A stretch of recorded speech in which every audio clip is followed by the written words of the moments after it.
নমস্কার সকলকে। তো কি বলি বলুন তো, এই এমন একটা জিনিস।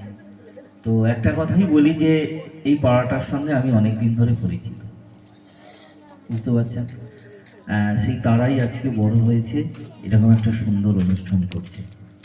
আমি আপনাদের সঙ্গে দু একটা কথা একটু গল্প আকারে বলবো।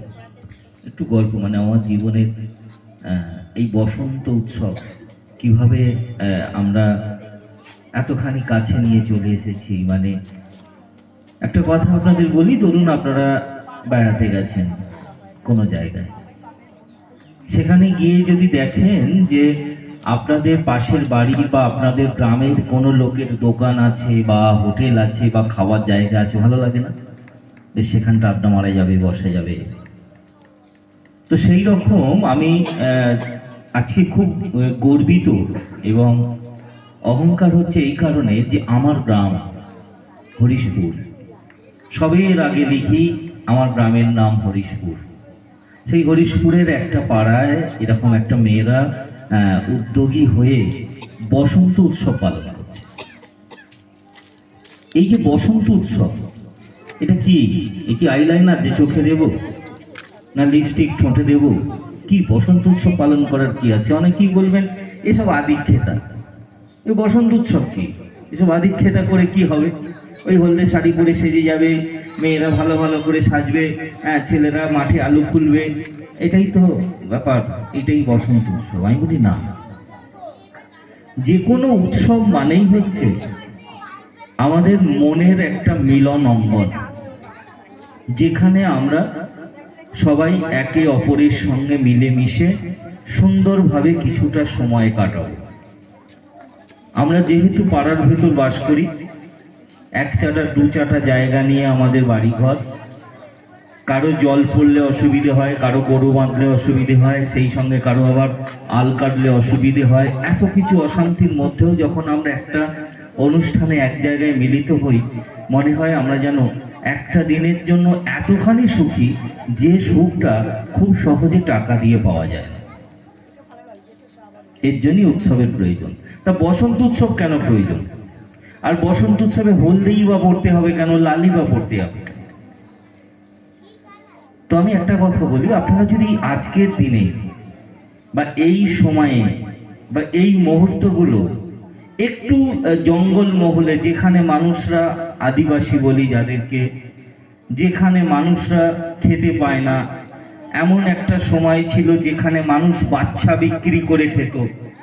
শুনতে খারাপ লাগলো, খুব সত্যি কথা, বাচ্চা ছেলে বিক্রি করে খেত। কলাইকুণ্ডা বলে একটা জায়গা আছে, সেখান থেকে সোজা যদি আমরা আমাদের পশ্চিমবঙ্গের পশ্চিম প্রান্ত দিয়ে চলে যাই, রানীগঞ্জ, পুরুলিয়া, বাঁকুড়া, এটা দিয়ে চলে যাই, দেখবো রাস্তা চলে গেছে, কালো পিচের রাস্তা, দুদিকে অসংখ্য পলাশ গাছ, অসংখ্য শিমুল গাছ, তার নিচে ফুল পড়ে আছে, একটা অসম্ভব সুন্দর, একটা অসম্ভব সুন্দর। আচ্ছা আপনি বলুন যে আমার যে একটি ছোট্ট মেয়ে একটা ফ্রক পরে আবৃত্তি করতো একটা সময়, আমরা যখন জাজমেন্ট করেছি স্বাগতা, একদম ফ্রোজকে মেয়ে, একটুখানি মেয়ে আবৃত্তি করতো থরথর করে, কোনোবারে খুব ভালো করতো, কোনোবারে বা ভুলেও যেত। সেই মেয়েটা কপালের টিপটা যদি কোনো কারণে গালে পড়ে, কেমন লাগবে? ভালো লাগবে কি? লাগবে না। প্রত্যেকটা জিনিসের একটা জায়গা আছে, প্রত্যেকটা জিনিসকে ব্যবহার করার একটা জায়গা আছে। তা সেই লাল শিমুল, পলাশ, অশোক এই সময় দেখবেন একটা আলাদা সংবেদন নিয়ে ফোটে। সেই সঙ্গে আমাদের মনের ভিতরে একটা কিরকম উড়ু উড়ু ভাব হয়, কি হয়তো প্রত্যেকেরই হয়তো একটু উড়ু উড়ু ভাব হয়, মনে হয় ভালোবাসা এসে গেছে, বসন্ত এসে গেছে। এই ভালোবাসাটাকে আপনারা অন্যভাবে নেবেন না, এটুকু বলবো। হ্যাঁ, অন্যভাবে ভালোবাসা নয়, কিন্তু ভালোবাসা মনের ভেতরে একটা জেগে ওঠে প্রকৃতির একটা টানের সঙ্গে। তো এই জন্য এই বসন্ত উৎসব প্রথম শুরু হয়েছিল, বসন্ত উৎসব যেটা করেছিলেন রবীন্দ্রনাথ ঠাকুর শান্তিনিকেতন বোলপুরে বিশ্বভারতীর বুকে, ছোট্ট আকারে। তখন এত বড় বিশ্বভারতীর প্রসাদ ছিল না, ছোট আকারে হয়েছিল। এখন কিন্তু আপনারা আগামী দোলের দিন যদি যান, আমার একটা ছোট্ট প্রোগ্রাম আছে, প্রতি বছরই থাকে ওই শান্তিনিকেতনের মঞ্চে, এবারেও আছে আমার প্রোগ্রাম, আমি দোলের আগের দিন চলে যাব ওখানে। এবং সেই দোলের দিন রাত্রিরে ফিরে পরের দিন আবার আমার আশ্রমে পূর্ণানন্দ মঠের বসন্ত উৎসব আপনারা জানেন, দীর্ঘ দিন ধরে চলছে ওটা, দোলের পরের দিন। তো সেখানে দেখবেন, শান্তিনিকেতনে দেখবেন যে অজস্র মানুষ, আপনি ঢুকতে পারবেন না, আপনাদের কার্ড ছাড়া ঢুকতে দেবে না, দূর থেকে দেখতে হবে। কি সুন্দর একটা আঙ্গনা, যেখানে একটা শুরুর গান হয়, সেই গান বাচ্চারা কি সুন্দর গিয়ে নগর পরিক্রমা করে, তারপরে সেখানে একে একে প্রোগ্রাম হয় এবং আবির খেলা হয়। সেই আবির খেলার পরেও বসন্ত উৎসব পালন করা হয় বিশ্বভারতীর যে বিভিন্ন দপ্তর আছে সেই দপ্তরগুলোতে, সেই সঙ্গে পালন করা হয় কোথায়, সোনাঝুরিতে, আমাকুঠিতে, এই জায়গাগুলো অনুষ্ঠান পালন হয়। সেখান থেকে আস্তে আস্তে চলে এলো রবীন্দ্র ভারতী জোড়াসাঁকো, যেখানে রবীন্দ্রনাথের জন্মস্থান। সেখান থেকে আস্তে আস্তে আমরা সবাই কম বেশি বসন্ত উৎসব পালন করছি। আমার খুব ভালো লাগছে যে আজকে এইরকম একটা জায়গা, আমরা তো ততখানি শহুরে নয়, কিন্তু তার মধ্যে যে এইরকম একটা প্রাণের হিল্লোল আছে, প্রাণের আন্দোলন আছে, প্রাণের সমন্বয় আছে, একটা সুন্দর চিন্তা ভাবনা আছে, এই এতগুলো মানুষকে এক করে একটা মঞ্চে ছোট্ট একটি অনুষ্ঠান, ঘরোয়া অনুষ্ঠান, বৈঠকি অনুষ্ঠান, আমার খুব ভালো লাগছে, ভীষণ ভালো লাগছে।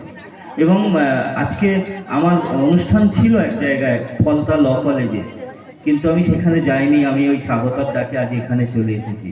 কারণ ওই মেয়েটি এত ভালো, ও আমার গ্রুপে কিছু শ্রুতি নাটকও করে এবং আবৃত্তিও করে, খুব ভালো বলে মেয়েটি। তো ওর ডাকে আমি আজ এখানে চলে এসেছি, আপনাদের সকলের সঙ্গে দেখা হলো। আমার তো একজন আছেন, আমার খুব প্রণম্য মানুষ, ঠাকুরদাসের মা, আমি তো আজকে এসে দেখলাম, এইটার জন্যই হয়তো ওনার সঙ্গে দেখা হলো, ওনার শরীর খারাপ জানতে পারলাম। তাছাড়া কেমন আছে মা? ভালো আছে, এই ছাড়া আর কেউ বলে না। হ্যাঁ, তো এই যে একটা জায়গায় এসে একটা ভালো লাগলো, ভালো লাগছে খুব আপনাদের সঙ্গে। আমি দুখানা ছোট্ট ছোট্ট কথা আপনাদেরকে বলি।